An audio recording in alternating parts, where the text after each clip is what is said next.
오늘은 교회를 갈까 말까 이렇게 걱정하셨던 분도 있으리라 생각이 드는데 그럼에도 불구하고 오늘 교회에 나오신 여러분들 하나님이 보호해 주시고 하나님이 붙들어 주시고 또한 하나님이 은혜 주셔서 이기는 삶을 항상 살아가는 모두가 다 되시기를 축원합니다. 예배에 올라오기 전에 인터넷 뉴스를 좀 보니까는요, 6번째 확진 환자가 종로구에 있는 명륜교회에서 예배를 드렸답니다. 그리고 식사하고 갔대요. 그래서 오늘 교회 예배를 못 드리게 됐다고, 폐쇄했다고, 예배를, 교회를 못 들어오게 하는 거예요. 뭐 어떻게 하겠어요? 그런 상황도 지금 전개되고 있는 이제 그런 상황입니다. 그럼에도 불구하고 이렇게 예배 드릴 수 있도록 하신 게 얼마나 감사한가 하는 이런 생각을 해봅니다. 뭐 공기로서가 아니고 이렇게 접촉을 통해서 되어진다고 그러니까 그래서 총회로부터도 그런 이제 연락이 왔습니다. 교회에서 인사할 때 악수하지 말라고, 또 마스크 쓰고 예배드려도 뭐라 그러지 말라고, 그래서 마스크 쓰고 예배드리고, 이번 이 신종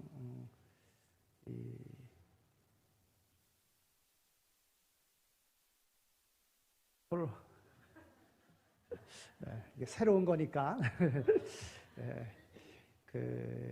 우리가 치료할 수 있는 것은 없고 그저 예방할 수 있는 것밖에 없는데 손 씻는 것, 마스크 쓰는 것, 서로 간의 접촉을 피하는 것 이거밖에 없다고 그럽니다. 그런데 또 새로운 소식이 이게 맞는지 어쩐지 모르겠지만은 우리나라 저쪽 남해 제주도 이쪽에서 나는 감태라는 데서 추출되는 거가 그렇게 또 억제할 수 있는 그런 이게 대한민국에서만 나올 수 있는 대한민국 감태가 대한민국에서 나온다 그래요. 그래서 그런 소식도 제가 받았습니다. 이제 감태가 또 불티나게 또 팔릴 것 같은데요. 근데 건강한 사람에게는 전혀 상관이 없는 겁니다. 이상 없는 사람들에게는 전혀 상관이 없는 그런 일인데 어쨌든 우리가 서로 인사할 때 악수하는 것 하지 마시고요. 몸 접촉하는 거는 좀 될 수 있으면 하지 마시고요. 그렇게 하시면서 서로가 이렇게 에티켓을 지켜주시면은 감사하겠습니다. 혹시나 그런 어떤 확진 환자들을 만났다든지 그런 곳에 갔다 왔다든지 하면 스스로가 좀 이렇게 조심하셔서 고칠 수 있도록 뭐 다른 방법 어디 있겠어요? 그렇게 해주시면은 전혀 문제될 것이 없으리라 이런 생각이 듭니다. 어떻든 이번 이런 사건이 우리 교회 성도들하고는 또 전혀 상관이 없는 일이 될 수 있도록 하나님이 그렇게 여러분들을 지켜주시고 보호해 주시기를 소망합니다. 오늘 말씀 이제 이 말씀을 이제 신약에 있는 말씀을 보면 이제 구약의 말씀이 어떻게 예언되어졌는가 하는 것을 보게 되고요. 또 구약의 말씀이 신약의 말씀으로 어떻게 성취되어졌는가 이렇게 보게 되어지는데 사실 오늘 제목은 그냥 팔복 이렇게 이야기해도 될 것입니다. 그런데 신의 산과 팔복산 이렇게 예수님이 산에 올라가서 말씀을 전하시고자 했을 때 많은 사람들이 왔다 이렇게 되어져 있거든요. 오늘 본문의 시작이 예수님이 산에 올라앉으시니 많은 사람들이 온지라 이렇게 시작이 되어지지 않습니까? 성경의 산이라고 하는 것을 보았을 때에 구약의 핵심적인 산은 신의 산입니다. 신의 산. 이스라엘 백성들이 출애굽해서 가나안 땅 가기 전에 하나님께서 모세를 부르셔서 모세에게 말씀하시고 율법을 주시고 십계명을 주시고 그리고 성막 짓는 것을 말씀하시고 이게 다 신의 산에서 말씀하신 거거든요.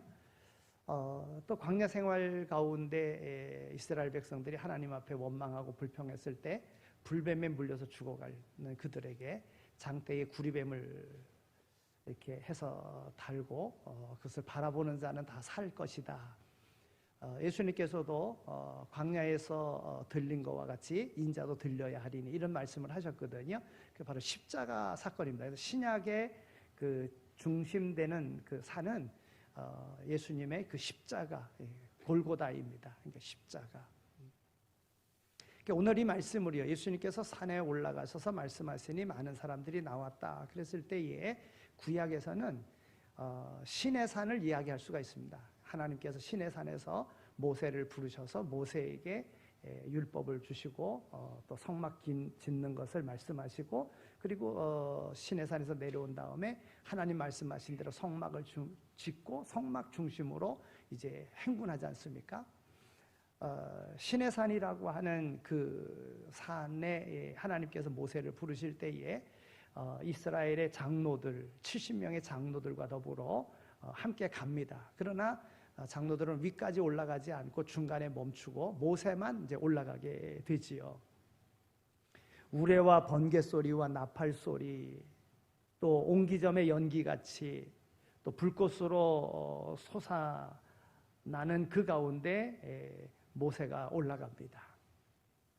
그리고 그곳에 40일 동안을 금식하면서 기도하는 중에 이제 하나님의 말씀을 받게 됩니다. 모세와 더불어 함께 갔었던 70명의 장로들은 산까지 올라가지 않고 중간에 멈췄습니다. 왜 그렇습니까? 무서워서, 겁이 나서 못 올라간 거예요. 근데 모세만 한 걸음 더 나간 겁니다. 모세만 더 하나님께로 더 가까이 나간 거죠. 그리고 하나님께로부터 말씀을 받습니다. 신의 산의 믿음이라 그러면 이와 같이 한 걸음 더 나가는 믿음입니다. 신앙에 머문 사람들, 이 신의 산의 믿음에 머문 사람들은 언제나 신의 산의 신앙으로서는 하나님은 두려운 하나님으로 그렇게 삶 속에 갖고 살아갑니다. 겁나기 때문에 그런 거예요. 여러분 지금도 요즘엔 이제 신의 산 그쪽에 지난번 사건, 테러 사건으로 인해서 못 갑니다만은 신의 산에 올라가면은 그 올라갈 때에 심장이 약한 사람, 몸이 약한 사람, 잘 걷지 못하는 사람, 이런 사람들은 올라가지 마십시오 이렇게 이야기합니다. 위험하거든요. 비탈에 올라가려고 하면 어떤 경우는 그래서 낙타 타고도 올라가는데 낙타 타고서도 그 무서워하는 사람들은 올라갈 수 없거든요. 그래서 미리 이야기합니다. 그래서 겁난다든지 아니면은 그렇게 올라갈 수 없는 그런 조건을 가지고 있는 사람들은 중간에 다 포기하는 거예요. 신의 산은 그렇습니다. 반면에 예수님께서 팔복을 말씀하신 이 팔복산은요, 예수님께서 제자들과 거기 모인 모든 사람들에게 8가지 복을 비롯해서 진리의 교훈을 선포하신 이 팔복산은 우레와 나팔 소리, 불꽃이 없습니다. 신의 산과는 달리 감미롭고 신선한 미풍이 불어옵니다. 길을 염려하거나 가지 않겠다는 사람 아무도 없습니다.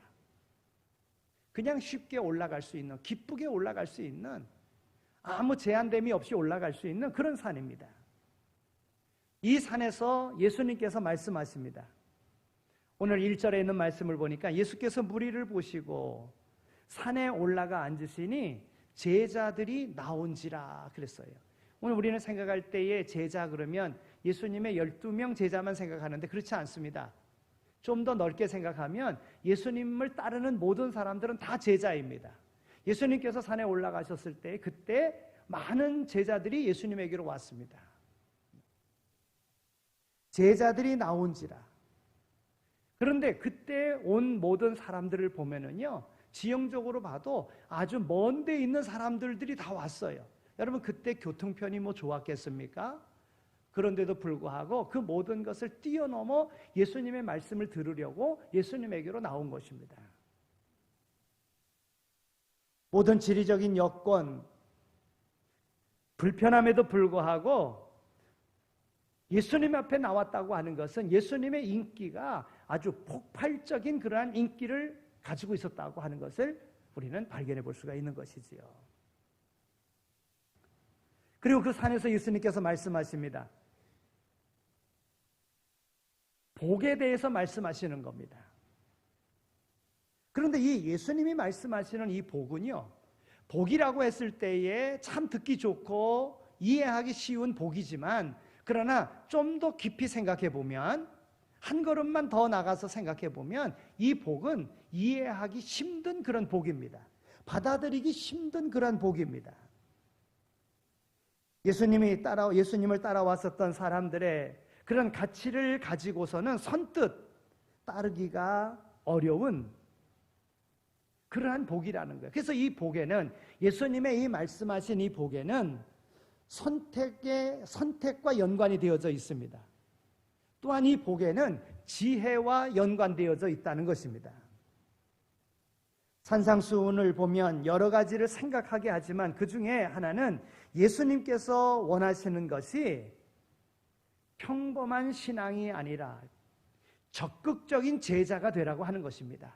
한 걸음 더 나가는 제자가 되라고, 그가 복 있는 사람이라고 그렇게 말씀해주고 있음을 발견하게 되는 것입니다. 여러분, 우리가 잘 아는 데미안 신부, 그러면 그는 나병 환자들을 구원하는데 헌신한 사람이다, 이렇게 우리는 알고 있습니다. 몰로카이 섬에 들어갔습니다. 그것에 격리되어져 있는 나병 환자들을 구원하기 위해서 들어간 것입니다. 그들을 만납니다. 그들에게 복음을 전합니다. 그런데 좀처럼 받아들이지 않습니다. 당신같이 건강한 사람이 오늘 우리에게 온 데는 당신 목적한 바가 있는 거다. 당신 건강한 사람이 우리에게 전하는 것은 도저히 받아들일 수 없다. 거부감이 있는 거예요. 그래서 데미안 신부는 하나님 앞에 기도합니다. 하나님, 이들이 이렇게 거부합니다. 이들도 구원받아야 될 이인데요, 이들에게 복음을 전하려고 하면 저도 나병 환자가 되어야 되겠습니다. 하나님, 제게 나병을 허락해 주십시오 하고 기도했다는 거예요. 그게 나병 환자가 됐어요. 그래서 그들 공동체 안으로 들어갔습니다. 그들에게 복음을 전합니다. 그가 건강했던 사람인 것을 압니다. 그리고 그가 전합니다. 그의 사랑을 느꼈습니다. 그래서 예수님을 영접한 거지요. 그래서 구원받게 되었다고 하는 것이지요. 데미안 신부는 복음을 전하고자 하는 그러한 마음이 있었는데 상대방이 받아들이지 아니하니까 한 걸음 더 나간 거예요. 나도 나병 환자가 되어서 그들을 구원하겠다고 하는 이런 마음을 가진 겁니다. 그래서 결국 나병 환자들을 구원하는 이 일을 감당했다고 하는 것입니다. 여러분, 예수님께서 이 팔복을 말씀하실 때에 예수님께서 이 말씀을 누구에게 하셨는가 보다도 더 중요한 것이 있습니다. 그것은 이 말씀에 어떤 선택을 하고 결단하느냐 하는 것이 중요한 것입니다. 제자들이, 지금 그 많은 사람들이 이 말씀을 받을 때, 이 복의 말씀을, 팔복의 말씀을 받을 때에 그들이 어떤 선택을 할 것인가, 어떤 결단을 할 것인가, 이게 더 중요하다고 하는 것입니다. 그래서 우리가 이 세상에서 예수님의 제자로 살아가기 위해서는 바로 지혜가 있어야 한다는 겁니다. 올바른 선택을 하여야 된다 하는 것입니다. 그래서 너무 오래전 얘기지요. 군대에 있을 때에 정신교육 시간에 정문병 장교가 이런 얘기를 했어요. 나라 간에 싸우는데 적진에 특수부대를 투입해서 적진의 심장부를 파괴하고, 그러면 전쟁에 우리가 이길 수 있다. 그래서 상륙작전을 해서 특공대원들로 적진의 심장부를 파괴해서 그 세력을 약하게 만드는 이 일을 임명받았습니다. 그래서 특수부대원들이 상륙작전에 성공했습니다. 그리고 그 소대원을 이끄는 소대장이 그들에게 이야기합니다. 우리가 상륙작전에 이제 성공을 했는데 우리는 적진의 심장부로 들어가서 그 중심지를 파괴하고 나와야 된다. 그런데 생명을 보장받을 그러한 아무것도 없다. 목숨을 걸어야 된다. 조국을 위하여 목숨을 바칠 수 있는 사람, 나라를 위하여 생명을 바칠 수 있는 사람, 우리가 살아서 돌아오리라고 하는 보장을 할 수 없다. 나라를 위하여 목숨을 바칠 수 있는 사람, 한 발짝 앞으로 나오라. 그리고서는 소대장이 눈을 감았습니다. 속으로 생각해야 합니다. 정말 목숨을 바칠 사람이 있겠는가? 내 소대원들 중에서 목숨을 바칠 사람이 있겠는가? 세 줄로 쫙 서서 있는 그 소대원들. 그리고는 살며시 눈을 떴습니다. 아무도 안 나온 거예요. 실망이 됐습니다. 어떻게 이 명령을 우리가 시행할 수 있을까? 그런데 아까 말했을 때보다도 이 소대원들이 커 보이는 겁니다. 가까이 보이는 거예요. 가만히 보니까 소대원 전체가 다 한 발짝씩 다 앞으로 나온 거예요. 다 목숨 걸고 조국을 위해서 적진으로 들어가겠다고 다 헌신한 겁니다.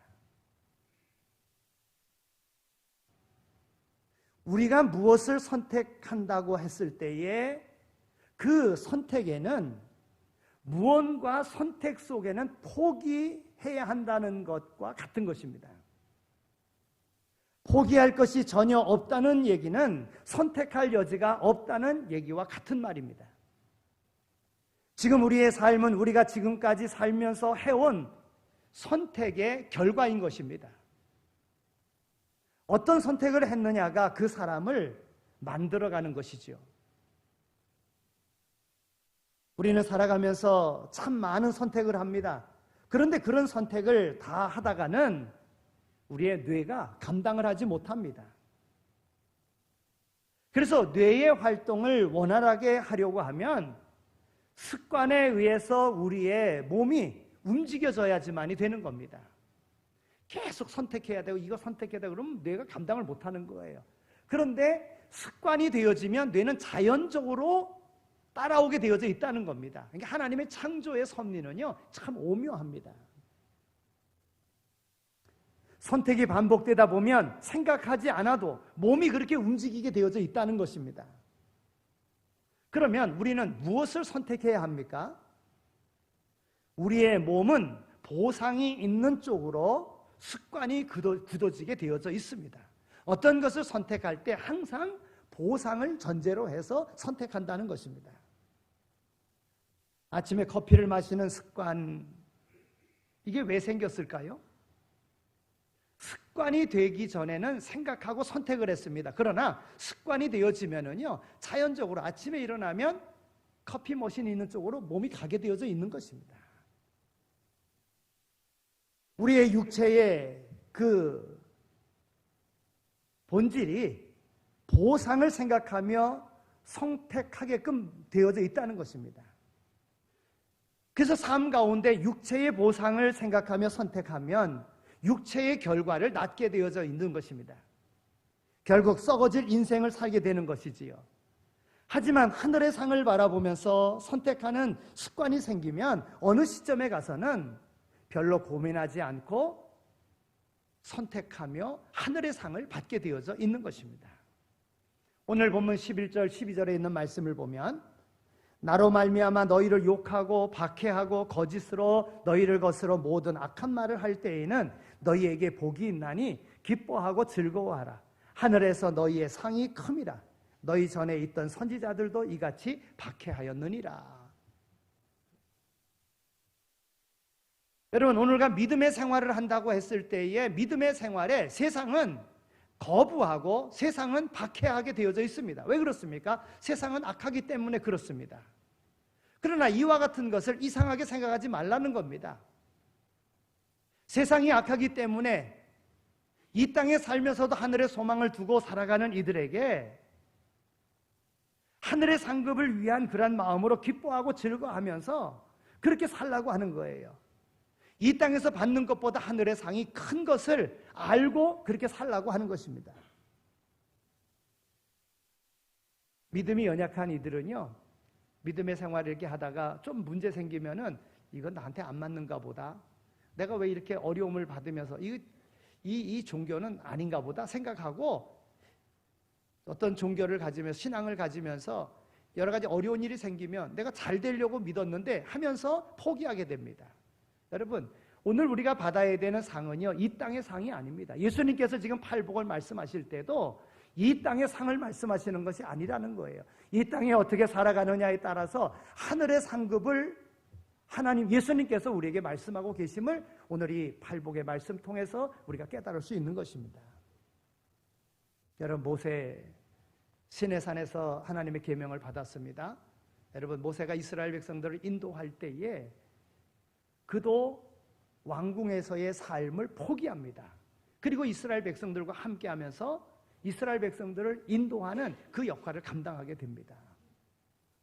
히브리서 11장에 있는 말씀을 보면 백성과 고난받기를 즐거워했다고 이야기합니다. 다시 말해서 백성과 함께 고난받지 않아도 되지만 고난받는 길을 선택한 것입니다. 히브리서 11장 25절 26절에 있는 말씀을 보면 도리어 하나님의 백성과 함께 고난받기를 잠시 죄악의 낙을 누리는 것보다 더 좋아하고 그리스도를 위하여 받는 수모를 애굽의 모든 보화보다 더 큰 재물로 여겼으니 이는 상 주시는 이심을 바라봄이니라 그랬습니다.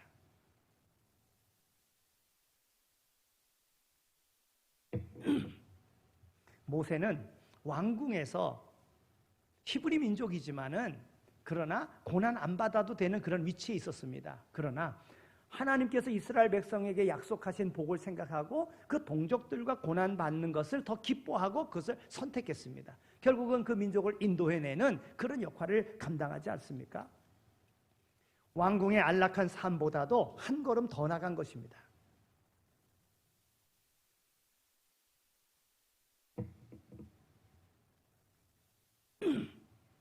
우리는 지식과 지혜가 다르다는 것을 다 압니다. 지식은 배워서 알고 차곡차곡 쌓아가는 것이지요. 많이 배우면 다양한 지식을 가질 수 있습니다. 그러나 지혜는 다른 관점이 필요한 것입니다. 남이 보지 못하는 것을 보는 것입니다. 산상수훈의 가장 큰 특징은 지혜로운 선택을 하게 한다는 것입니다. 세상과 다른 관점을 가지고 보게 될 것입니다. 그 관점을 완전히 뒤집어 놓은 것이 바로 이 팔복의 말씀인 것입니다. 그리고 하나하나마다 복이 있다고 말씀하고 있는 것입니다. 그러면 이 팔복에서 말씀하시는 하나하나마다 복을 약속하시는데 그 복은 무슨 복입니까? 그 복은 마음의 복이라고 하는 것입니다. 여러분, 예수님께서 말씀하실 때에 하나님의 나라는 여기 있다 저기 있다, 그래서 따라가지 말고 하나님의 나라는 너희 마음에 있느니라 말씀했어요. 여러분, 진정한 하나님의 나라는 하나님의 통치입니다. 하나님이 다스리시는, 그리고 하나님이 그 마음을 다스리는 그곳이 바로 하나님의 나라입니다. 물론 이 세상에 썩을 몸으로 살고 있는 이 땅에서의 삶이 다 맞춰지면 하나님께서 예비하신 새로운 천국의 그 나라가 있습니다마는, 그러나 진정한 나라는 하나님의 어디든지 간에, 장소 어디든지 간에 하나님의 통치가 있는 그곳이 하나님의 나라라는 겁니다. 그래서 예수님께서는 복을 약속하시면서 그 복은 마음의 복인 것을 말씀해주고 있는 것입니다. 우리가 무엇인가 채워야 하는 그 물질과 욕망을 우리는 행복의 기준으로 삼고 그렇게 살아갑니다. 그런데 예수님이 말씀하시는 이 복이란 우리의 심령의 문제라고 하는 것입니다. 그런 관점에서 지금 말씀하고 계시는 것입니다. 물질이 행복의 기준이 되지 못한다는 것은 아주 지혜로운 생각을 가진 사람만이 깨달을 수 있는 것입니다. 팔복 말씀 중에 하나의 예지만 예수를 믿는 사람은 뭔가 다른 것이 있습니다. 복의 기준이 달랐고 행복의 기준이 달랐고 이 8가지 복의 공통점이 있다면 모두 다 마음의 복이라고 하는 것입니다. 이 세상에서 변하지 않고 녹슬지 않고 없어지지 않는 유일한 것이 있다면 그것은 마음일 것입니다. 세상 사람들은 눈에 보이는 복을 이야기하고 손에 만져지는 복을 이야기하고 화려한 것을 복이라고 이야기하지만 이 모든 것들이 그렇게 오래가는 것이 아님을 우리는 압니다. 일시적 있다가 사라지게 되는 것이지요. 예수님께서 말씀하시는 것은 이 땅에 보이다가 없어지는 것, 이 복을 추구하는 자가 아니고 영원히 없어지지 아니하는 진정한 하나님이 주시는 영원한 복을 소유하는 자가 되라고 말씀하고 계시는 것입니다.